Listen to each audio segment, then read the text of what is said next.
Hi there. Welcome to our latest Lunch and Learn session. I'm Damon Scott, the Chief Executive of Dunbartonshire Chamber of Commerce. And this is a fantastic session that we're running with our Chamber and Canva expert, Ina. Pabat-Stroe. She's kindly agreed to give us an insight into the workings of Canva, its value for small businesses, and some of the tricks of the trade and insights into how to get yourself started on probably one of the most, if not the most used sort of graphic design program in the world. Delighted you could join us today. Um, so just a bit of housekeeping. I'll keep you on mute, just so there's no background noise. If you have any questions during the session, I'll pass over to Ina, and she can mention what we normally do is answer those at the end of the session. But if you could put them in the chat function of the Zoom, if you can find your chat function, pop any questions in there that come up to you, and we'll try and answer as many of those as possible I think probably at the end. So we've only got, try and keep these things quite nice and tight. So I'll not delay any further and pass over to the wonderful Ina to take us forward. Okay, thanks for that, Damon. I'll just start sharing my screen. How's that? Everybody sees that just fine? Excellent. Well, welcome and thank you so much for joining on a sunny day and in such great numbers. I am slightly taken aback by the interest in this presentation, and I do hope I'm going to deliver something for everyone who's on call. So I am Ina. I run a small digital agency called Biscotti Digital. I work from home in Bearsden, and I help local businesses tell their stories digitally in a compelling way, creating online customer experiences in line with clients' brands, goals and target markets. And before I go any further, I want to say I am so honored by the fact that Damon and the local Chamber of Commerce asked me to do this Canva presentation, a design-related workshop, because I am not a designer by trade. And I feel like this is the best recognition for my evolution as a content producer, that, you know, my work is finally decent enough to be offered as a learning experience to others. So, just a few words about me and a few examples of my recent work. Before becoming an entrepreneur, I worked for many years for American tech companies like Xerox and Symantec. And that was where I learned the discipline and rigor that goes into branding. Both companies had James Joyce, like Ulysses-sized guidelines for every aspect of their graphic design efforts, from using their logos. There were so many rules and regulations so that everything looked seamlessly like the brand, no matter where you were in the world. From their invoices to their leaflets to their websites, everything had to be exactly on point. I also worked for a small design-driven creative agency here in Glasgow for 3 years before going crazy at 40 and deciding I need to do something for myself. And I was definitely at the bottom of the food chain when it came to design, because everyone there, including juniors, were better at design than me. They studied design in school, while I'd been hired to just manage campaigns and generate copy and creative concepts to kind of drive vision forward into the digital. Definitely not for my then clumsy artwork. But that was, again, a fantastic opportunity to simply learn by watching. So I took some Adobe Suite courses as well, because my colleagues couldn't stand my attempts to design anymore. But I also learned from just looking critically at pieces of artwork and listening in to conversations that explained why certain things didn't work.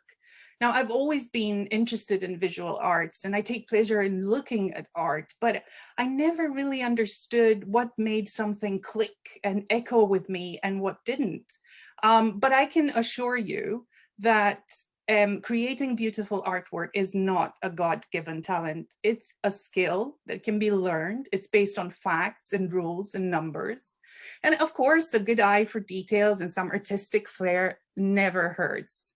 But it's not necessary for what we are trying to achieve here, which is bring order into the chaos of what a small business is, bring the right messages in the right way to your audience. So these are, as I mentioned, one of the examples that I'm really proud of is Puppy Guru, which is a client that has in the meantime became friends, and she wanted to set up her own dog training school.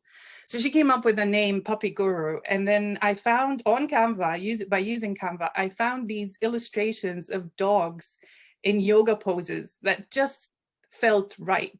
And I chose some colors that were about mucky walks and being outside. She's always out and about with dogs at Mug Dog and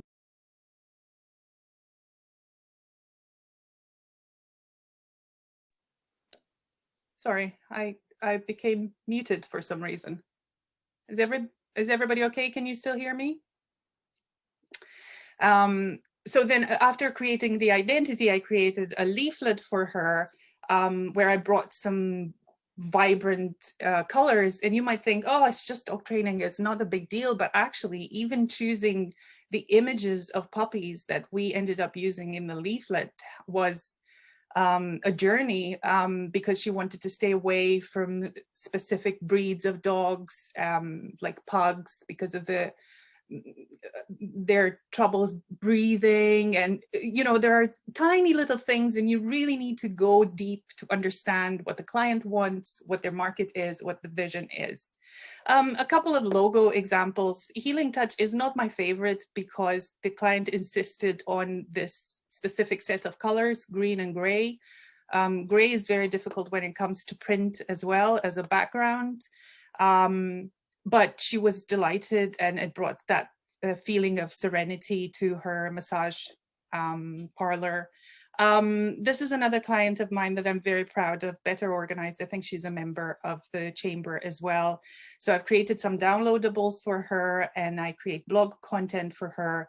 And again, I try to keep that tidy, white idea because she's a professional organizer and declutterer. So I look for crisp images that kind of show a sense of tidiness and being organized and everything being beautifully clean. That's in tone with her logo and image. And another project that I've been really, really proud of, the Loves Local campaign, in collaboration with the local Chamber of Commerce, where I tried to come up with visuals that are in line with the brief, with the logos, with the spirit of the campaign. And you've probably seen it in your social feed, and if you haven't, then just look for your local Loves Local chapter. So we are here, we're talking images. Why are they so important? If you're really interested in the topic, I recommend you start with a 4-part documentary that's available on BBC iPlayer. It's presented by an art historian called Dr. James Fox, and it's hugely interesting. It just gives you an introduction into what images have done to our brains in the past 100 years.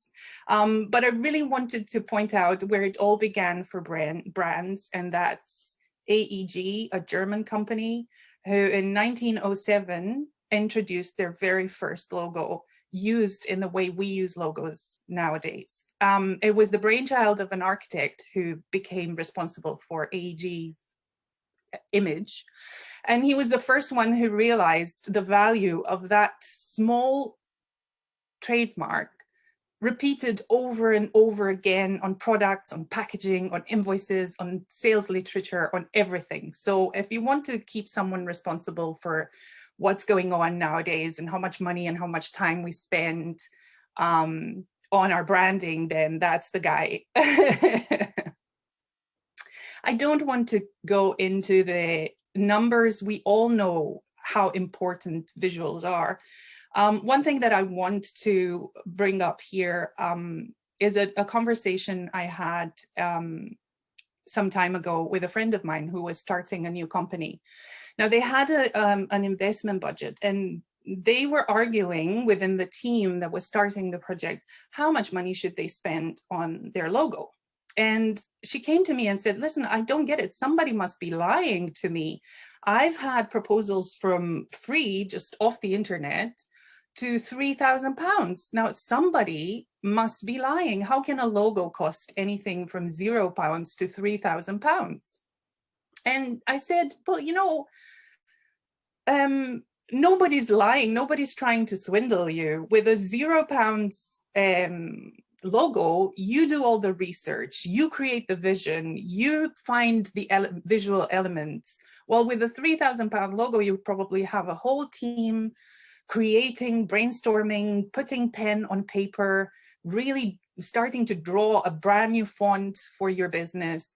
But you do have to ask yourself, is that investment justified? And a good example here is the Nike logo. Again, a story that circulated on social media. You might already know it. It costed $35 that the company paid a graphic design student to come up with, I think early 70s. And the CEO, the Nike CEO at the time said, nah, the student came up with a few choices. And he said, I don't really love any of these, but let's just go with the swoosh and see how it goes. Now, we all know how it went, but what's really the thing that you need to take away from this is that a good enough logo can just about become a multi-million-dollar brand. And yes, nowadays Nike will pay thousands and thousands of dollars to agencies for any of even the slightest change to their original logo because people love it so much. So again, why is it relevant for you? Because writing compelling copy, which is just a beautiful story with words, is no longer enough for this social media age that we live in. You need to create content, which is a balance between text and visuals that just works and attracts and engages and delights your audience. So why Canva? As I mentioned, I worked in a design agency and I've been really frustrated because there came a time when I had the vision. I knew what I wanted to create for my clients, but the Adobe suite was just so overwhelming and complicated. Of course, it offers you functions that Canva would never dream of, but I didn't really need all that. I just needed a trimmed down version. And it helps a little to understand the history. So Adobe came on the market in the 1980s, and it was the brainchild of some hugely talented artists who worked on Hollywood films like Who Killed Roger Rabbit, where you had cartoon animation mixed with cinematography. That was hugely complex, of course. So their background was in such a way that they needed all that functionality. They built in all the complexity of their own jobs. However, in 2007, there was someone, a lady from Australia, who figured this is way too complicated for what most people need. We need to come up with something that's a lot more straightforward. And initially they were just doing photo albums for university graduates. They created that and then they moved on and created Canva. And I think most of this just completely opened up and democratized graphic design for all of us. Now, the things that I'm going to present today are available in the £9 per month, is it £10 per month membership. Some of them will not be available with a free Canva. Not that you can't create beautiful things with the basic free access one, but for just £10 a month, and I don't want to sell it, I'm not making any money out of this, you get so much more. So you get stock images, video and audio, the possibility to create animations, the possibility to create your own brand kit, and we'll talk about this a bit later. And it's a fraction of the price you would pay for the Adobe suite. But first and foremost, it creates a lot of pre-built, pre-designed elements. So even someone who's just beginning can just drag and drop and snap into place elements, pre-designed templates where you just, fill in your own words and add a wee logo, and that's you. So incredibly easy. I've been a huge fan, and I'm constantly learning, constantly looking for new ways of doing things. Now, before we go into the technicalities of Canva, I do want to highlight the fact that there are some basic rules of good design. Now, any professional designer will tell you that the first rule in design is that there are no rules, but actually, in order for art to make sense, you need to understand the basic rules first in order to be able to systematically dismantle them with stunning pieces of artwork. But, we're not trying to revolutionize the system here. We're not trying to create the new Mona Lisa. And also, we're not creating art for architects or professional arts people who want to be surprised, taken aback, who have the time to look and reflect. We're creating small pieces of content that attract, entertain, and delight our own target audiences. And this is art, yes, in a small measure, but it has a commercial purpose. And I've seen this over time. I've seen extremely talented young graphic designers coming in and working alongside me, creating some good pieces of artwork that lacked the commercial purpose. And that doesn't work in the business world. We are all driven by a goal, and that needs to become transparent, because otherwise this is just art for the sake of art, and nobody has time for that in business, unfortunately. I've also seen the other end of the spectrum, business owners who are all goal driven and who just say buy, buy, buy, but without that attention to detail, about that fulfilling that need from people to be delighted, entertained, then things don't work. And we all know what the biggest risk is for all of us. It's that nobody will see what we're producing, and nobody will notice our products and services. I've recently read a statistic that on Spotify, 20% of the music is never listened, not even once.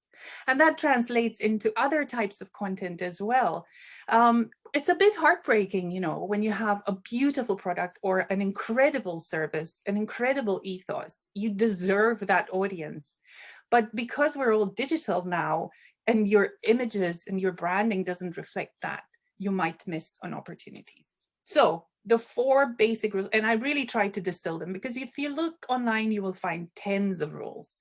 I really tried to concentrate on this slide. What are the most important things that I look at in everything if it's a book, if it's a piece of artwork, if it's a painting, if it's interior design. First, balancing composition. The human mind loves the new, but not a lot of new. So it's kind of difficult maybe to get your head around this, but think about the fact that in the last 10 years, the most popular movies in cinema have all been franchises, like the Marvel franchises. So people are familiar with the plot, they're familiar with the characters, but they want to be entertained with new and surprising adventures. And that carries on through everything that we do, everything that's reflected in design and style, whether it's a building design, whether it's a piece of art. We humans are scared of too much new. We like some of it, but not all of it. Then emphasis, direction, and flow. How are you guiding the eye of your viewers through your design? Is this what this means is that your structure needs to be compatible with your goal. Proportion and scale. And again, I'll give you some examples later on. How big is your logo compared to the other elements of your design? How big is your font, or how small? This is one of my pet peeves. Is your text clear? Is the contrast between background and text too big? All these small elements create beauty if they're used right. Last but not least, negative space. Just give the eye space to rest. And one of the funny, I don't even know if it's true, but this label from Marc Jacobs, I just thought, this is just such bad design from all points of view. If all you have to say is Jacobs by Marc Jacobs repeatedly, then you're really lacking inspiration. Just a quick example about rules of composition. This definitely works for photography, but this has been in play since ancient Greece, the rule of thirds. So if you look at this image here, you can see how this very cute baby has been framed in a 1/3 rather than in the middle of your screenshot. And also the lines from the bathtub and so on really guide your look gently towards the main hero of the picture. And here on the right-hand side, an example that I found just brilliantly explains everything that I've shown you about balance, proportion, negative space. 2 ads for a fashion label called syndicate.com. They do a lot of outdoorsy stuff. And you can see here how seamless the illustration is, how it creates a feeling, how it carries through in 2 pieces of beautiful, beautiful design. Here are my bad examples, just to give you an idea. I don't want to name and shame everyone, and I'm pretty sure I managed to cover their logos.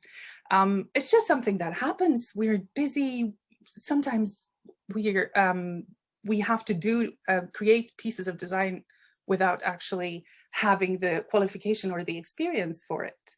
So on the top, there's an invitation with a man with a bow tie, and I got that through the post, and I was excited because it was during the pandemic and I thought I was invited to a wedding, but it's not. It's a property appraisal. It's an invitation for a free market appraisal of my property. And I was really deflated, but the cursive font, the beautiful image, it just made me think, wait a minute. So that fully displays the idea of incongruous messages. Is this a wedding? Is this a house party? Oh, it's a property related piece of commercial, leaflet. It just didn't work for me. The second example shows the loud background that drowns copy. And I did this on purpose here on my slide, where I've put a group of people chatting over my copy, just so you understand how important and annoying this is. And this is also displayed in this menu here, which I'm sure is lovely. I think is a very successful local company. But there's so much going on with it. There's a floral background, there are further illustrations, there's a white screen, there's a cursive font with lots of shading. It's really difficult to figure out, what is this? And it's really hard to read, especially on a small screen. So small font size is definitely a design faux pas. The workaround with this, and Canva will not help you with this, I'm afraid. So you will need to check in the actual size, in the real size, if the font is visible enough. Because sometimes you will drag and drop elements like text, or you will use a pre-made template, but the pre-made template does not have the correct font. And I'm afraid there is not one rule fits all fonts, because fonts can be different. I would just say that as best practice, when you're creating something for print, you will need an 8-point, 9-point, or 10-point font. If you're having like really small disclaimers, you can get away with a 6-point. But anything lower than that is too small. Anything bigger than 12 is too big. That works for A5 leaflets or maybe A4 brochures. For screen, the rules are different, and you really need to make sure you get the you match your font to your artwork. And also inconsistency, and this is something that's really tempting for Canva users. There is such a wide variety of photography and templates, and all look really, really tempting. But when you're creating content for one brand, you really need to stick to the rules so that every piece of artwork you create has the same look and feel. And you can go back to the what I've created for Loves Local, or you can just look at the Instagram feed for Loves Local, and you can see how the fonts, the colors, and the logos just kind of flow throughout as seamlessly as possible, so that the next time people see something from you, they're really spot on. Oh, and one last thing here. If you're using a mobile version for Canva and you feel disappointed, move on to the desktop one. The mobile one I would recommend just for emergencies. It's really clunky. It will stop. It will not allow you all the functionality that you need for a good design and for your peace of mind. So what do you need to start creating beautiful artwork today? First and foremost, you need to look at your marketing assets. Do you have a high quality file for your logo? It doesn't have to be any vector or anything. It can just be a PNG, preferably with a transparent background. You can start building your brand kit with the Canva brand kit. I'll try to show it to you later when I share my screen. It's really simple, because there you can upload your logo, upload your colors, upload your fonts, and that will make it really easy every time you try to bring a new piece of artwork to life. When it comes to fonts, there is a lot of font theory out there, and I don't want to waste your time with font theory, but there are very specific tools that can help you choose no more than 3 fonts for your brand. You can try Canva font combination. You just type that in your Google. You can start with a font. They come up with matching ideas for you. Your color palette, again, try and choose 2 really strong contrasting colors and maybe a couple of accents. You can obviously experiment with that, but you don't have to do it by yourself by just picking randomly. You can use online tools like coolors.co or colormind.io to really explore and find matching colors that translate seamlessly through your brand narrative. You can also try the Canva color wheel. It's hugely useful when you're looking for colors that match and look good together. Stock photography and illustration. Apart from the Canva stock, I hugely recommend unsplash.com for really stunning imagery. And last but not least, to start creating beautiful artwork, start building your own set of templates that create that narrative, that translate from one to the next. Now, here's where I don't recommend you use the same 5 templates every time, but explore, because people get bored. So you remember, you need to kind of balance between really good, really new and exciting, and something that's stable and says, yes, it's still me, this is still my brand. And another wee example here, this is the actual size of 2 pieces of information that I found online. One on the right-hand side, you really cannot see the font. It's a great wee business, but it's a shame that you can't really read the testimonials. The other one, although there is a lot of text on it, it's just so well organized. And it just works. So I was, when I mentioned photography and illustrations, I mentioned your brand aesthetic. What is your brand aesthetic? And this is an example that's very trendy for 2020. Sustainability, nature. This is a brand that's about natural shapes, but also if you look at all the images that they create, organic shapes, the color palette, it's all about being natural, being whitewashed, being gentle on the environment. And all these come up without them ever mentioning the words. It just makes sense that this is something natural and organic, that our eyes are pleasantly attracted to. So think about it in those terms when you create your next piece of artwork. So what do you need to do? You have all your assets and you're starting to create a template or a piece of content that's really valuable to for your clients. You need to ask yourself 4 basic questions. 1, what is your goal? And this is something that my mom used to tell me. My mom's a teacher, so she used to tell me when I was 8 and I was babbling, probably like I do now, she would say, stop, just what are you trying to say? And giving me that moment in my head when I would rephrase and think, what is the most important thing that I want my mom to understand? And this is hugely important, especially in today's world when everything is just overwhelmingly verbose. So what are you trying to say? Organize and structure your information on a piece of paper, just like in this example here of the virtual crowdfunding conference. Clearly, these people have a lot of things to say, but because they took a minute, they knew exactly how to organize it so it's easy on the eye.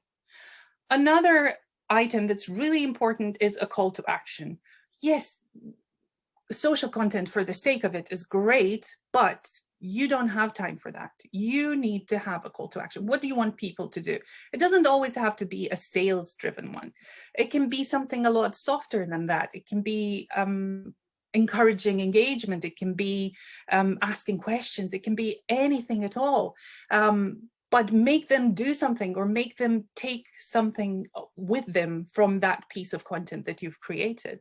Obviously, the branding elements that we've discussed and the visual cues, which are all the complementary elements, whether it's images, illustrations, videos, and these all put together will create the right piece of artwork for your market. And don't be afraid to have a personality. Don't be wishy-washy. I think that's something that we all need to agree that we can't afford to be because of all the noise. Just speak to your own market in their own language. And again, a small example here on the left-hand side, someone that I really appreciate. I watch her mindfulness videos all the time, but her font is too small, and the contrast between the background and the letters is just not good enough. In contrast, on the right-hand side, purchase wholesale for your shop. It couldn't be any clearer.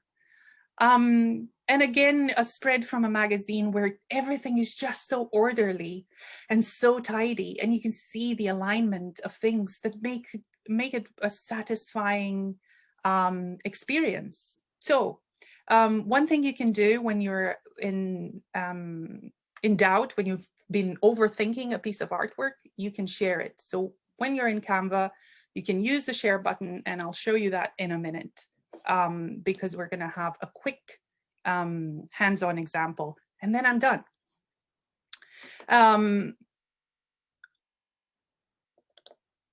So here we are. I'm going to stop sharing this and go straight into Canva, so you guys can see me at work.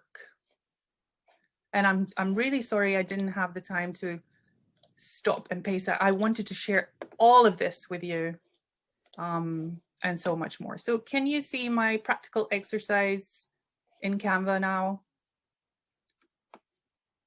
Can everybody see this? Excellent. So one of the tricks that I use when I'm in doubt and trying to figure out what the best way to create beautiful artwork is, I emulate successful campaigns. That doesn't mean that I steal.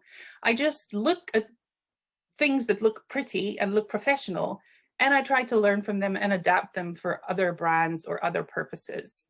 And this ad for Marmite just made sense. It's the perfect shape. It's a square that's ideal for Facebook and Instagram. And it's just so bold. And I loved the message as well, because it obviously plays on other political themes that have divided the nation recently. Hard breakfast, soft breakfast, no breakfast. So what I'm going to try and do is I'm going to try and recreate the Marmite ad on the right-hand side. So the first thing I do is I dragged and dropped a frame that was a square. The thing you can do with this frame is you can change its color. And one of the things that Canva is really good at, once you start paying for the Pro membership, it picks colors from your photo. So I don't need to go into other websites, other tools, trying to figure out what yellow is this one so I can copy and paste it here. I can just color pick it. Canva does that for me, which is a huge relief. But if you don't want that color, I have a brand kit here for Puppy Guru, so I can just simply change the color to whatever I like, or I can use the color of my background. But let's go with yellow so you can see what I'm trying to do here. So now I have the square, the yellow square. Next, I'm going to drag and drop some text, right? So this is very easy because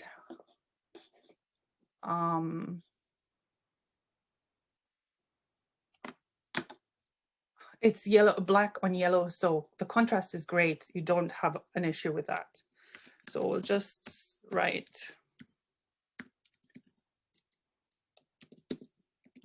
type in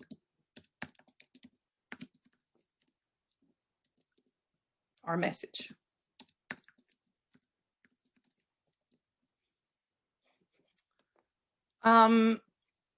This is the first font that Canva offers me, so you can, of course, play with the fonts.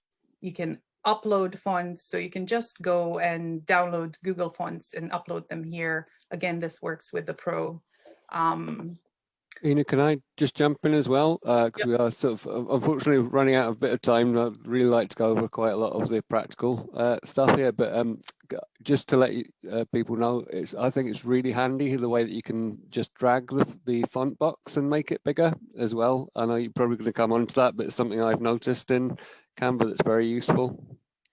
Yeah, so of course you can simply drag and establish the size of your copy.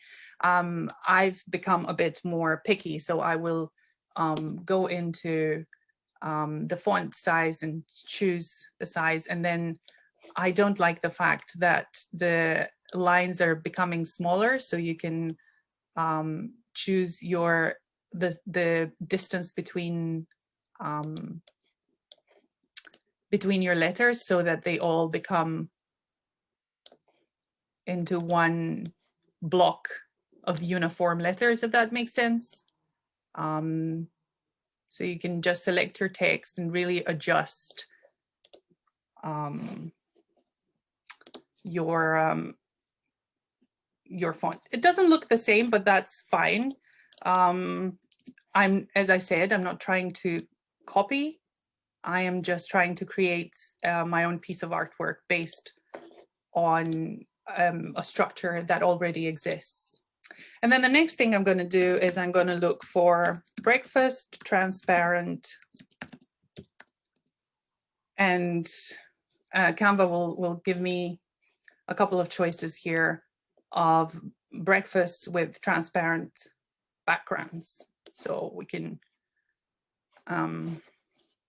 if drag and drop doesn't work, you probably need another frame.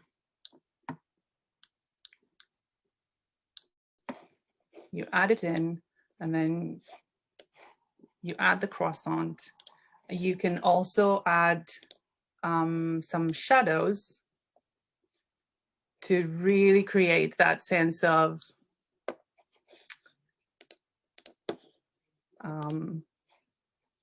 this is an actual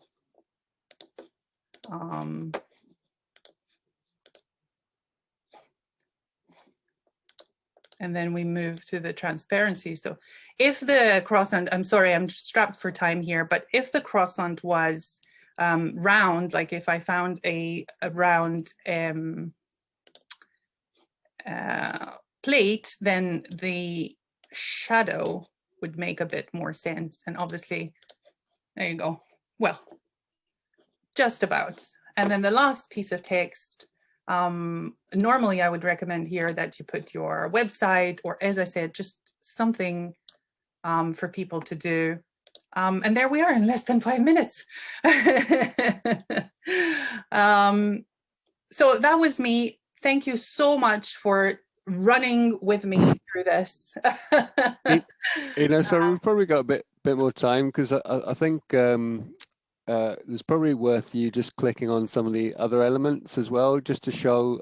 I think once you're hooked into your Canva account, I think for the absolute beginner, sort of utilizing the templates that are available for, you know, the things like social media feeds and headers and things. So if you could just click through that for us, that would be really useful. So just one thing that I promised to show you is the sharing button. So again, this might be something available just for the Pro membership. You can share your artwork to use as a template, just to view, or for someone else in your team to edit. And it's just at the top here.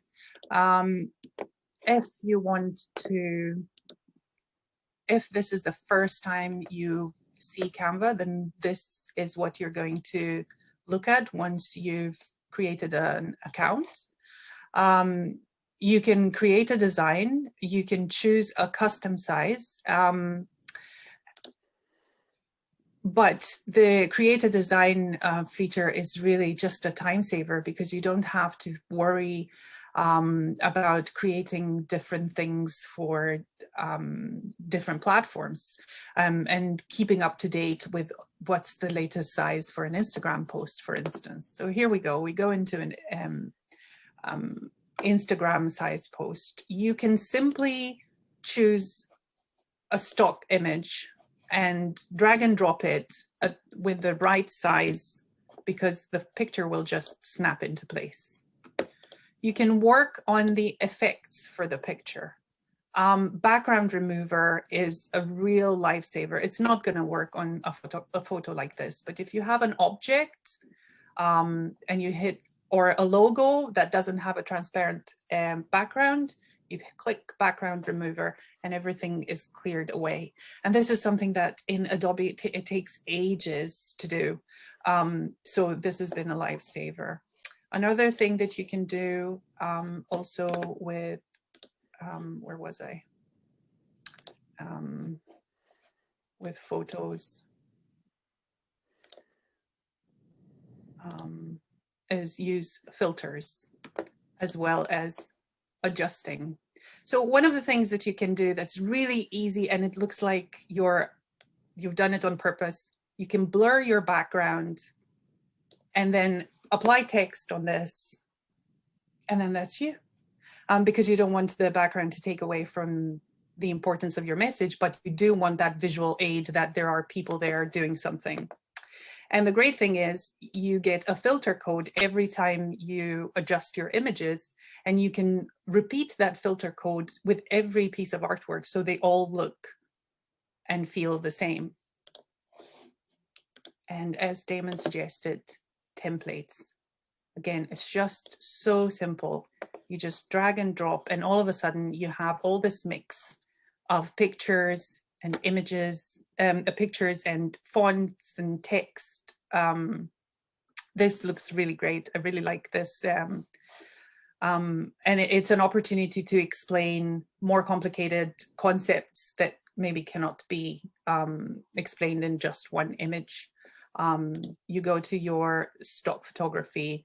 You can obviously use videos. You can use some of your own uploads to really just drag and drop. Now, if I look at it more closely, I'm not exactly happy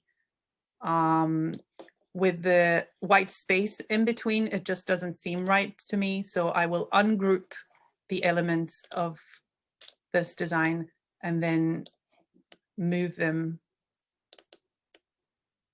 until I'm happy with how they look. I really want to leave time for question, guys. So I'm not going to, unless there's something else that you, Damon, wanted me to explain, I'd like to look through the questions and comments. Yeah, I don't think we've got any at this stage. Oh, okay, They're useful to probably from my perspective, it'd be useful just to. I mean, I think I guess I'm much more of a beginner than Nina sort of thing, but the access to the images is, you know, just from my experience, because I usually get design. I've run a brand agency in the past, and the designers did all the work. But you know, I think for £10 a month, which I think is the pro version, well worth getting.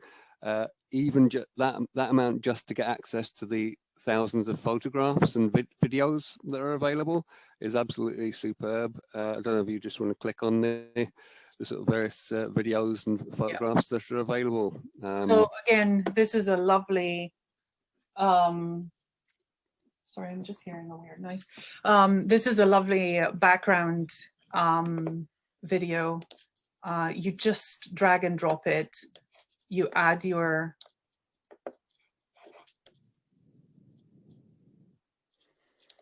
and again, there are so many already created types of texts and combinations of cursive and sans and serif fonts. You can just really pick your favorites. I would go with, in order to increase the contrast, I wouldn't go with a black font on a dark background. I would just go with a white. Ira, someone's asked, how do you upload your own images to use in designs? Would you be able to show that? Yes, of course. So just on the left-hand side here, you have uploads, but also you can simply drag and drop. And that's an old photo of me, and that's you. So you can do this with images, videos, as well as audio files. You simply drag and drop. Easy peasy.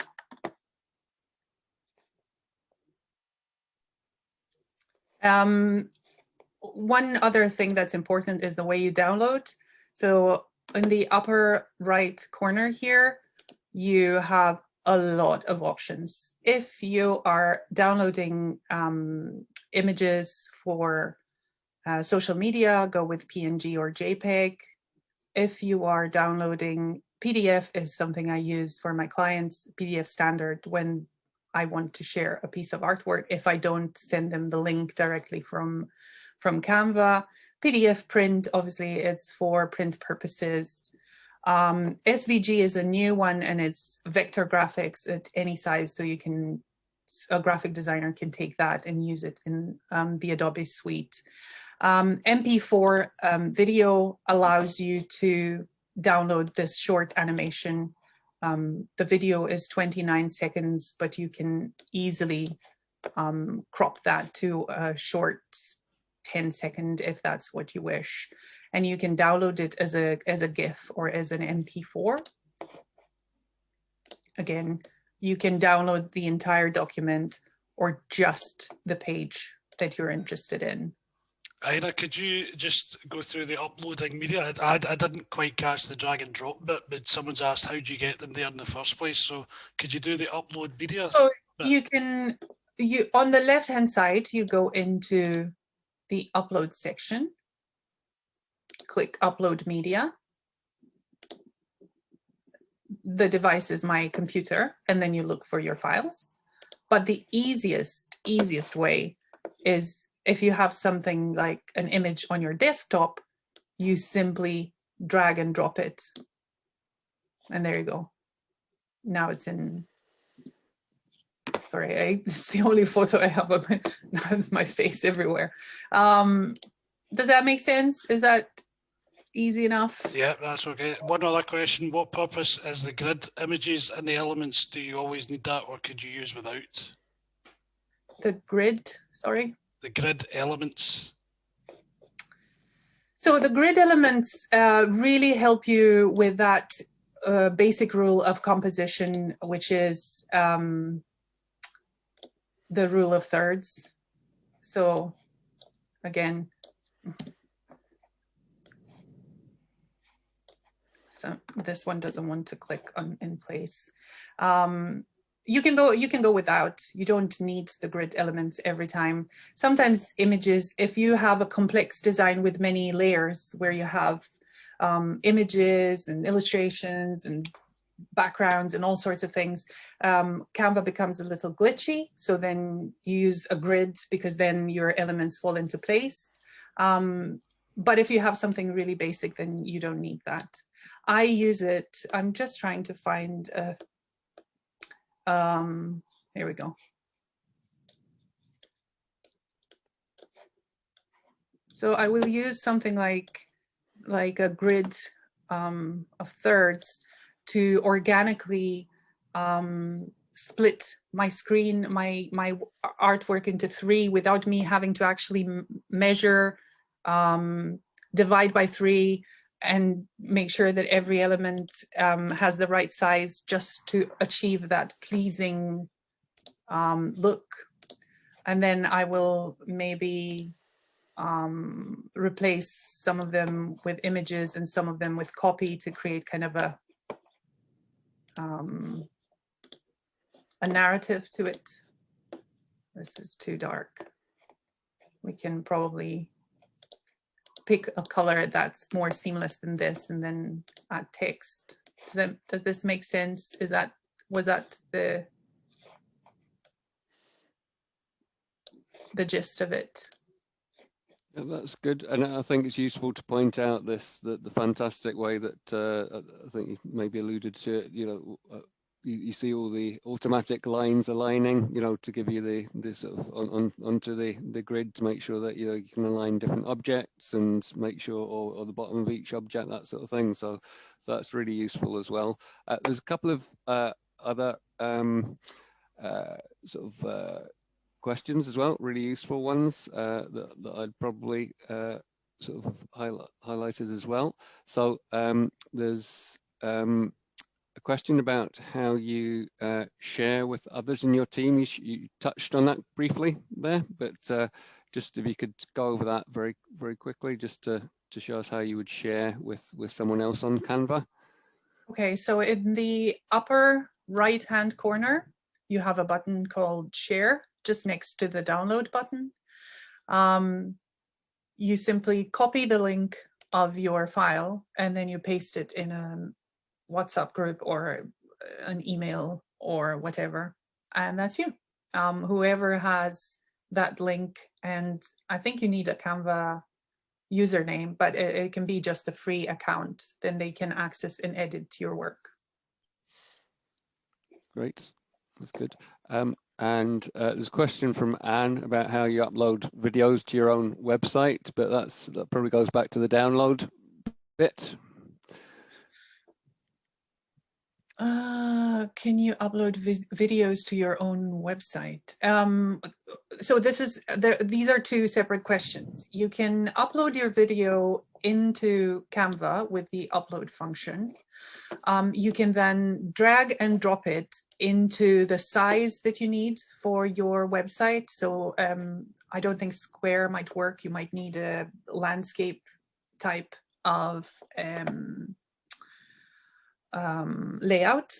You can download it as an MP4, and then depending on the type of your website, you can either upload it directly, or you can upload it on YouTube and embed the link, but that's for your web developer. Yes, there is something in Canva that automatically changes the size of your post. That's a really great point. Again, with the Canva Pro, and I find this an absolute lifesaver.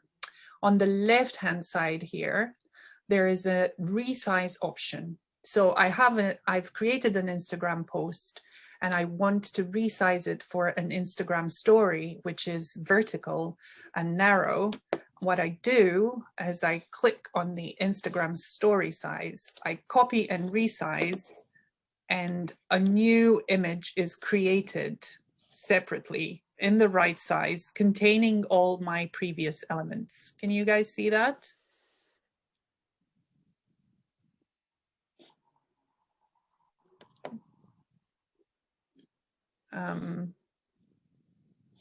Does this make sense? Has everybody? Yeah, that's great. Okay. Any other questions that I might have missed? There was a sort of, I don't know if you want to expand on it. I think some of this was answered there, but it was about optimizing the final design for Facebook or your website. It's maybe sometimes to do with the download option in terms of how compressed you want the file or not. Yes. So again, if you want to use your file for social media, then you choose PNG rather than JPEG, just because our phones are just so good right nowadays. We need the highest quality file that we can get. Now this creates a file with a 96 PPI. So that's these are images that are optimized for online use. If you want print quality, then you definitely need the PDF print. You can also attach crop marks and bleeds this is something that a printer will use to cut your print correctly. And again, you can select all the pages, or you can select only the pages that you're interested in separate files. If you have a PNG file, again, this is something that's available with a Pro version. You simply click here, transparent background. Now this won't work if you have an image like I do here, but if we delete, or if we just drag and drop some text here, and then I want to download it as a high quality image with a transparent background, and that's page 6 for you, then it will just download the text with no background. And you can reuse it. It's great for logos. So if you have a logo that you want with a transparent background to reuse in a different piece of artwork, then that's for you. I really hope this was useful. It's hard to know where to start, what people expect from these. And I've been so enthusiastic. I wanted to share everything I've ever learned about Canva. So thank you so much for everyone who joined us. And if you have any more questions, then I'm here, or you can always ask Damon for my email address. Also, Damon, there's a follow-up to this class. Yes, I was going to say, well, one thing I wanted to say before we finished off there was you can also upload your own fonts to Canva, which is a useful function. But we're going to we can only really scratch the surface in these short sessions. And give you a little bit of an insight. So we will be running, and we'll send email information out. We'll be having a much more practical, hands-on masterclass to get people started with some of the basic creation of artwork and artwork files through from a poster, social media post, and videos. So that's maybe Philip could put the link in the chat for me while we're looking at that. But yes, that is on, I think, is the 1st of April. No, I think sorry, 31st of March, is it, for the Canva masterclass? And it'll be giving a much more practical insight and hands-on approach to getting you into Canva, basically. Yeah. So I'm preparing 3 different projects that we're going to be working on during the session. So you will see me drag and drop and arrange items for print, for social media, and some animation or video work. And that's going to be just screen sharing and practical hands-on information for you guys. Great. Okay, well, just leaves me to thank Ina for her fantastic presentation there, and to Philip for keeping things going in the background as well, and to thank you all for joining us, and I hope you will come back to the take part in the masterclass, which we'll send details out following this session. So thanks for joining us, everyone.